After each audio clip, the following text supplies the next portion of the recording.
మన హైదరాబాద్ కి దగ్గరలో త్రేతాయుగంలో సాక్షాత్తు ఆ శ్రీరాముడే ప్రతిష్ఠించిన ఒక శివలింగం ఉంది. ఇక్కడే ఆంజనేయ స్వామి కోపంతో విసిరేసిన 101 శివలింగాలు కూడా ఉంటాయి. ఇదే కీసరగుట్ట శ్రీ రామలింగేశ్వర స్వామి ఆలయం. ఇది హైదరాబాద్ నుంచి 36 కిలోమీటర్స్ దూరంలో ఉంటుంది. అయితే ఈ కీసరగుట్టకి వెళ్ళడానికి నేను లాంగ్ డ్రైవ్ కార్స్ లో కార్ బుక్ చేసుకున్నా. వీళ్ళ దగ్గర ఎందుకు బుక్ చేసుకున్నానంటే వీళ్ళు నో డిపాజిట్ తోటే అన్లిమిటెడ్ కిలోమీటర్స్ కి కార్ ఇస్తున్నారు. అండ్ ప్రెసెంట్ ఇప్పుడు లోయెస్ట్ ప్రైస్ ఛాలెంజ్ కూడా నడుస్తుంది. మీరు కూడా బుక్ చేసుకుందాం అనుకుంటే ఇక్కడ కనిపిస్తున్న నెంబర్ కి కాల్ చేయండి, లేదా మీరు వీళ్ళ యాప్ లో కూడా బుక్ చేసుకోవచ్చు. వీళ్ళు డిజైర్ కార్ 24 అవర్స్ కి జస్ట్ 1776 కి, హ్యుండై క్రెటా 2976 కి, కియా కారెన్స్ 3480 కి ఇస్తున్నారు.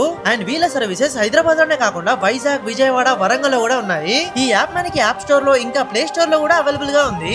అయితే పురాణాల ప్రకారం బ్రాహ్మణ హత్య పాపం వల్ల శ్రీరాముడు ఇక్కడ శివలింగాన్ని ప్రతిష్ఠిద్దామని ఆంజనేయ స్వామిని కాశీ నుంచి ఒక శివలింగాన్ని తీసుకురమ్మంటాడు. కానీ ముహూర్తం దాటిపోతుందని ఆంజనేయ స్వామి రాకముందే ఇక్కడ శ్రీరాముడు ఒక శివలింగాన్ని ప్రతిష్ఠిస్తాడు. అయితే శ్రీరాముడు ప్రతిష్ఠించాడు కాబట్టి దీన్ని రామలింగేశ్వర స్వామి ఆలయం అని పిలుస్తున్నారు. తర్వాత ఆంజనేయ స్వామి వచ్చేసరికి ఇక్కడ ఆల్రెడీ శివలింగాన్ని ప్రతిష్ఠించడంతో ఆంజనేయ స్వామి తెచ్చిన 101 శివలింగాన్ని ఇక్కడ విసిరేశాడంట. సో అవన్నీ కూడా మనం ఇక్కడ చూడొచ్చు. ఇంకా ఈ కీసరగుట్ట పైన కొన్ని తవ్వకాలలో చాళుక్యుల కాలం నాటి కోట గోడలు, మందిరాలు మరియు జైన బౌద్ధ మత కాలం నాటి చాలా ఆధారాలు ఇక్కడ దొరికాయి. అంటే ఈ కీసరగుట్టకి కొన్ని వేల సంవత్సరాల నాటి చరిత్ర ఉంది. సో మీరు హైదరాబాద్ లో ఉంటే తప్పకుండా ఈ కీసరగుట్టకి వెళ్ళండి. అట్లనే ఈ వీడియోని మీ ఫ్రెండ్స్ అండ్ ఫ్యామిలీ అందరూ కూడా షేర్ చేయండి.